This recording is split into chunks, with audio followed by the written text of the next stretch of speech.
veracidad, un noticioso trayecto que su huella dejará. Es el rumbo.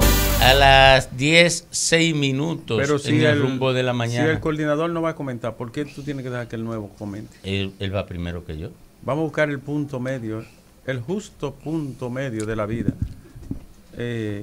Auras mediócritas. Audia mediócritas. ¿Quién se queda con el aura y quién se queda con el mediócritas? Los griegos le llamaban frónesis. Frónesis es el punto de la prudencia. Y ibris era el pulpo. Exageración. Ahora, si tú no vas a comentar, ¿por qué tú le das paso a él? Bueno, porque... Porque me lo merezco. Está bien. Rumbo de la mañana. Una rumba de actualidad con rumbo a la veracidad, un noticioso trayecto que su huella dejará. Es el rumbo. 10:07 a esta hora. Miércoles, ¿verdad? Miércoles. Este miércoles, casi antesala de Nochebuena.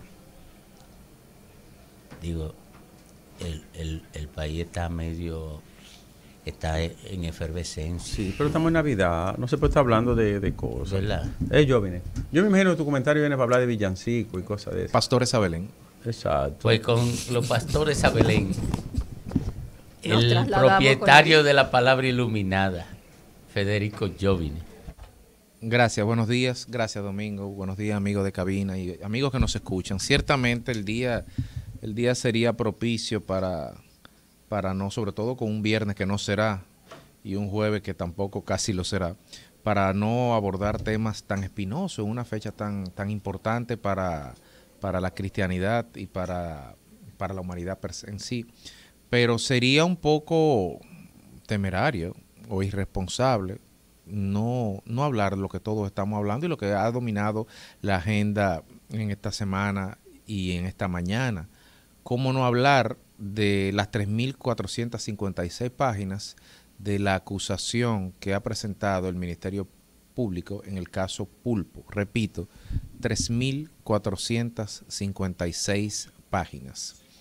Porque ciertamente la sociedad dominicana intuía la corrupción. La corrupción es consustancial a la sociedad dominicana. Y es un mal estructural e histórico, de larga data, de muy larga data. Sin embargo, en los últimos años, la gente sentía que se estaban cruzando límites. Esos límites, evidencia que se cruzaron la Marcha Verde. Claro, desde los litorales del entonces gobierno se hablaba de que eso era una movida financiada por organismos internacionales, instrumentalizada por partidos políticos, sectores enemigos del gobierno, sediciosos. Pero no, la gente sabía que algo estaba mal. La gente sabía que se habían desbordado los niveles aceptables de corrupción, si lo queremos decir de alguna forma. Al margen de que todas las presunciones de corrupción deberán ser demostradas una vez agotados procesos judiciales donde los presuntos cometedores de delitos deban probar su inocencia, porque el Ministerio Público debe probar su culpabilidad porque la presunción de inocencia existe, al margen de que se necesita una sentencia para poder decir que alguien es una persona que ha delinquido. Al margen de eso, la sociedad, para bien o para mal, juzga ex ante. La sociedad tenía una percepción de corrupción, una percepción que fue celebrada cuando se nombró un Ministerio Público de visos independientes, pero cuando salió en noviembre del año pasado el caso Pulpo, lo primero que las personas se preguntaban era ¿quién era el Pulpo? ¿Por qué este nombre? Y luego con los demás casos, esto parece como un acuario, como un zoológico. ¿Por qué el pulpo? ¿Quién era el pulpo? ¿Quién era el fantasma que se decía en aquel momento? Y de los litorales de la oposición hubo en ese momento respuestas airadas, porque ciertamente con todo el derecho se decía, bueno, ¿qué se quiere con esto? ¿Es castigar a la corrupción o esto es una persecución política? Y habían visos de credibilidad en esa afirmación en ese momento, porque el país fue testigo en los años finales de los 80 de persecuciones políticas que se hicieron al entonces expresidente Salvador Jorge Blanco. Se hizo todo un montaje se pusieron pruebas sobre la mesa, se instrumentó un expediente, se llevó también una acusación, igual que ahora, igual que ahora.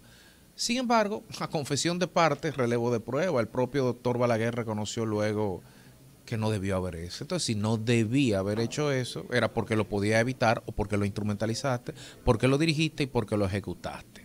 Pero ese no es el caso. Lo que quiero decir con eso es que el PLD tenía sobrados motivos de poder cuestionar esta arremetida de parte del Ministerio Público. Sin embargo, a medida que el caso se fue destazando y que fueron apareciendo otros moluscos y crustáceos en los expedientes judiciales, el nombre, lamentablemente, de la familia Medina Sánchez siempre salía a relucir de parte de hermanos del expresidente. Esto es muy delicado. Y esto es muy delicado y yo quisiera tratarlo con el mayor respeto posible, porque conozco a miembros de esa familia y doy testimonio de su honorabilidad, incorruptibilidad y competencia.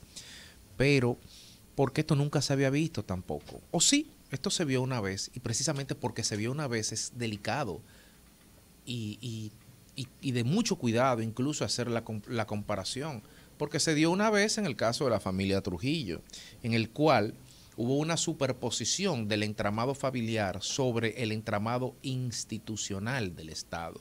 ¿Qué quiero decir con esto?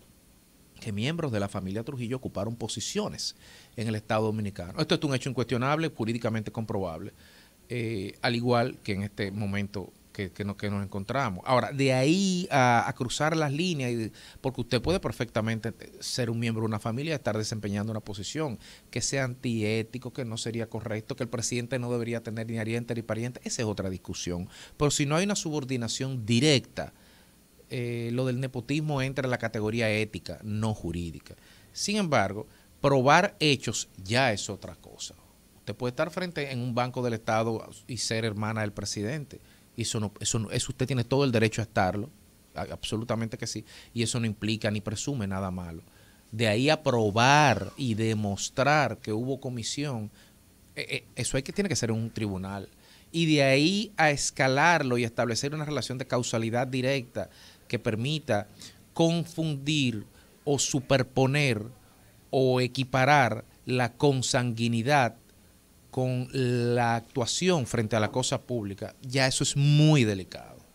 Pero para eso están los juicios, para eso está el Estado de Derecho, para dirimir todo esto. Es penoso que en la prensa, ventilándose los expedientes, yo no lo he leído, lo confieso, lo pienso leer ahora, son 3.456 páginas. Lo pienso leer en estos días, pero la prensa está haciendo un trabajo interesante, destazando y segmentando y aclarando un poco, pero haciendo eso también le echa su morbito, le echa un poco de leña al fuego y nos pone sobre la mesa todo lo que está pasando y nos dan cifras y nos dan el modus operandi de un entramado, que si se logra demostrar que ese era el modus operandi, simplemente hay que replicarlo en todas las instituciones y es más simple porque una vez se determina cómo se operaba una estructura, ya simplemente identificar en dónde, lo que hay que hacer es volverlo a cruzar prueba. Pero yo lo que quiero reflexionar aquí es, en primer lugar, ¿qué falló? ¿Cómo pudo haber pasado esto? No había un sistema de control, no era uno de los mayores logros del PLD exhibidos en sus discursos. Y cuando digo PLD, ojo, me refiero al gobierno que encabezó el presidente Fernández en el año 2004 hasta el segundo periodo del presidente Danilo Medina en el 2020. No es del 2012 que el PLD está gobernando. Para los que creen que es así y para los que se frotan las manos pensando que esta embestida del Ministerio Público sobre algunas personas que estuvieron detentando posiciones del poder durante el gobierno del PLD es del 2012 en adelante. No es así, estimados señores. Pero la pregunta es, ¿qué pasó? Si sus logros eran los sistemas de control y de calidad en la gestión, ¿cómo pudo haber pasado? ¿Qué pasó con la Cámara de Cuentas? ¿Qué pasó con la aplicación de la 340 de compra y contrataciones? ¿Qué pasó con todos los protocolos, sistemas y mecanismos implementados en presupuesto, en Contraloría? ¿Qué pasó con todo eso? Por no decir qué pasó con una mística partidaria. ¿Qué pasó? ¿Cómo pudo haber sido posible? Bueno, la experiencia en estos países subdesarrollados y sobre todo latinoamericanos demuestra que muchas cosas, que así como muchas cosas caminan cuando hay voluntad política, otras no caminan cuando esa voluntad política existe en sentido contrario. La voluntad política es el combustible fundamental sobre la cual se mueve la maquinaria del poder en los países, sobre todo en los países subdesarrollados, porque en los países desarrollados hay instituciones que incluso pueden ir en contracorriente de la voluntad política y subvertir y hasta quitar la voluntad política si ésta se opone a lo que dice la ley, a lo que le dicen los procedimientos. Ahora bien, ¿qué pasará en lo adelante? Pues miren, yo me temo que ese juicio donde se van a evaluar esas 3.456 páginas de una acusación y a eso se le van a poner las miles de páginas de la defensa, ese juicio va a ser como destapar un pozo séptico. O peor aún, como destapar una trampa de grasa. No hay forma de que no huela mal. Y en ese oler mal saldrán más nombres. Y en ese oler mal habrán otros pulpos 2.0, 3.0, porque tendrán que haberlo. Porque no es posible, y en eso creo que el PLD tiene toda la razón, no es posible mencionar muchas veces a muchas personas de manera de que quedan encartadas moralmente, cuestionadas socialmente y sin embargo no están encartadas penalmente en el escrito.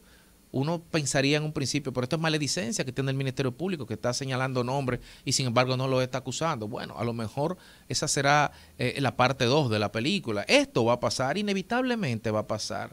Pero ¿cuáles serán las consecuencias institucionales? Como decía Domingo Páez hace una hora aquí en el programa, ¿cuáles serán las consecuencias institucionales que tendrá esto?